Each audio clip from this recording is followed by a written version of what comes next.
Toujours dans votre acte du jour de ce vendredi 10 octobre 2025 sur VIP People TV foofu la ñuy desandi ci pôle judiciaire financier ginnaaw nag bi nga xamante ni kii di l'ancien maire de Guédiawaye Aliou Sall ak kii nga xamante ni mooy soxnaam mujj nañ leen placé en garde à vue par li nga xamante ni mooy parquet bu pôle judiciaire financier kii nga xam daal dafa bokkoon ci pôle d'avocat di Maître El Hadji Diouf bi ñu génne daal def na daal première déclaration muy ay réaction yoo xam daal yu surprenante la dama bëgg ñu déglu ji Maître El Hadji Diouf dellu si waat.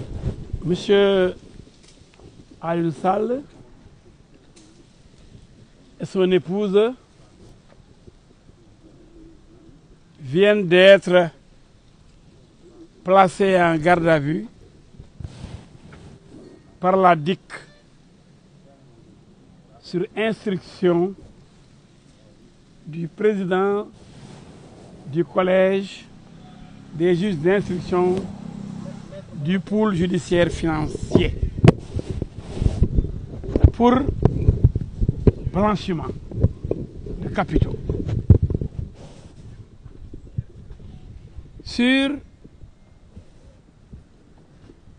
plainte de la CENTIF. Oui, si ce n'est pas toi, c'est donc ton frère. Le loup et l'agneau. La raison du plus fort est toujours la meilleure. Faute d'avoir mis la main sur le président Macky Sall, aujourd'hui, on s'acharne sur son frère, son jeune frère qui n'a rien fait. Et devant les enquêteurs de la DIC, aujourd'hui, M. Aliou Sall a montré qu'il a créé une société immobilière avec son épouse qui détient 1% du capital. Lui, Aliou Sall, détenant 99%. M. Sall a désigné son épouse comme gérante de la société. Parce qu'il n'a pas suffisamment de temps à consacrer à l'administration quotidienne de la société.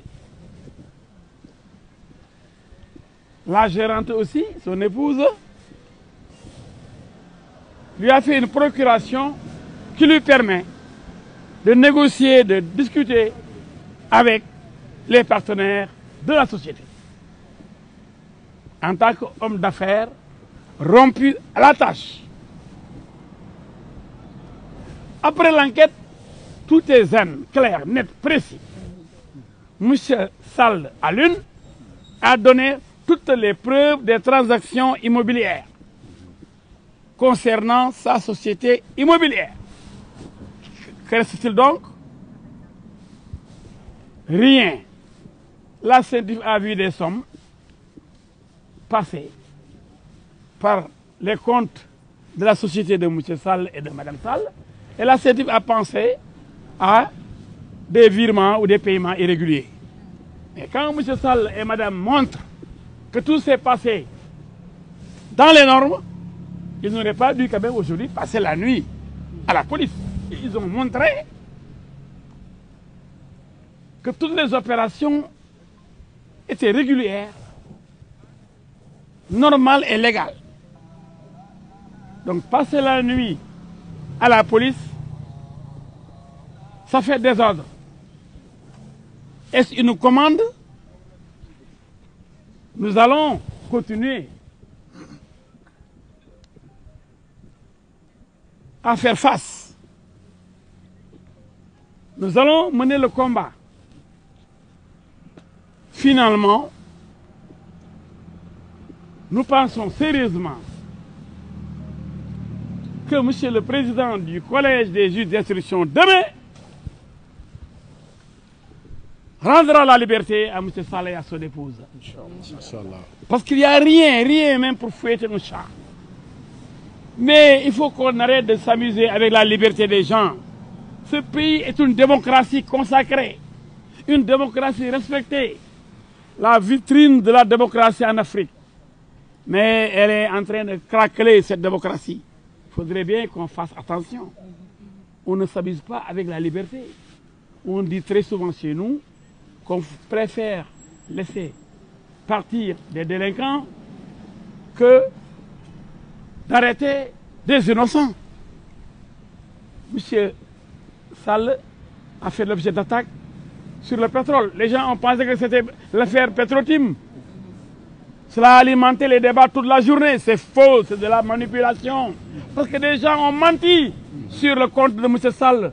On l'a présenté comme un voleur, un escroc qui aurait pris 400 000 francs de chaque Sénégalais. Aujourd'hui, ce mensonge grotesque s'est effacé. On a voulu le ramener pour lui donner un crédit, ce mensonge, en disant que oui, c'est l'affaire pétrole, ça sent le gaz, ça sent le pétrole. Faux! Archi faux! On n'a pas parlé une seule seconde pétrole ou gaz. Quiconque le dit est un menteur. Oui. Et pourtant, une certaine presse manipulée a parlé toute la journée de pétrole, de Petrotim, de détournement. Regardez-moi cette association de malfaiteurs dans la presse. Une association de menteurs, donc de malfaiteurs. Une grande association de malfaiteurs dans la presse. Une association qui vise justement le discrédit d'honnêtes citoyens. Ce n'est pas normal. Je vous le dis très sincèrement et honnêtement. Tout le monde est à l'aise, y compris même les policiers enquêteurs.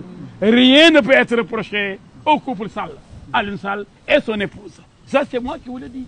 kon ñoo ko déggandoo muy révélation di première réaction kii nga xamante ni dafa bokk ci pôle d'avocat yi taxawoon kii nga xamante ni mooy l'ancien maire de Guédiawaye di rakk ci l'ancien président de la République Macky Sall di Aliou Sall ak ki nga xamante daal mooy soxnam ginnaaw nag bañ leen dégloo foofu ca division des investigations criminelles di DIC ñu yóbbu leen fële nga xamante ni mooy ca pôle judiciaire financier bi ñëwee daal liñ leen di toppee daal jëmale ko daal ci benn suspect boo xam ne daal lii di rapportu CENTIF daal moo gis ay opération yoo xam ne daal moom Aliou Sall def na ko ak soxnam ci biir loolu daal si la ñu njortee nag daal que lii genre blanchiment de capitaux la moom nag El Hadj Diouf di avocat bi nga xamante ni moo doon défendre Aliou Sall nee na jàpp ni que daal yëf yi naxa sa mbaay la ndaxte Aliou Sall ak soxnam bi ñu taxawee ci kanamu ñi nga xamante ni mooy parquet bu pôle judiciaire financier démontré nañ daal lépp loo xamante ni tey jii dafa jëm ci li nga xamante ni mooy transaction yi ginnaaw nag bi nga xamante ni magam moo nekkoon président de la République mu daal di koy jox ay ndombal tànk coow li bu mu bëree dafa daal di démissionné delloowaat leen seen lépp demal boppam créer ay société immobilière am moom ak soxnam ginnaaw nag bi nga xamante ni daal ay transaction yoo xamante ni gis nañ ko lu leer la maanaam dañ doon jënd ak jaay loolu lañ doon def kon transaction bu ñu gis rek foofu la nekk rax ci dolli jamono ji dañu dem ci banque lebi xaalis donc gisuñu benn yoon foo xamante ni blanchiment de capitaux am na ci ndaxte li nga xamante ni ay transaction la yoo xamante ni banque moo la lebal xaalis nga dugal ko ci sa société ngay jënd di jaay maanaam ñii suñu soxlaa nga jaay leen soo gisee suuf nga jënd soo gisee kuy jëndaat nga jaayaat ko donc loolu amul benn yoon boo xamante ni yoon gi tere na ko mais du dara lu dul benn acharnement daal boo xamante ni lii di parquet bu pôle judiciaire financier doon na daal benn levier boo xam ne daal benn main politique bu invisible moo ci nekk daal pour toroxal ay nit yoo xamante ni jàppoon ni que daal ay adversaire la ginnaaw nag bi nga xamante ni menacé woon nañ leen sax balaa ñuy egsi ci pouvoir bi comme ni ko Aliou Sall waxee ci vidéo bi mu ñëwee Guédiawaye dafa xamal ni que daal bés bu ñu egsee ci pouvoir bi moom ak Lat Diop dinañ leen tëj ci kaso bi ndaxte ay sàcc lañu mais nag xam ne ni que kaso yu moomu ko ku ci war a dugg di nga ci dugg ku ci war a génn di nga ci génn en tout cas mu doon daal révélation à chaud yoo xamante ni avocat Aliou Sall di Maître El Hadji Diouf def na ko ginnaaw nag bi ñu leen placé en garde à vue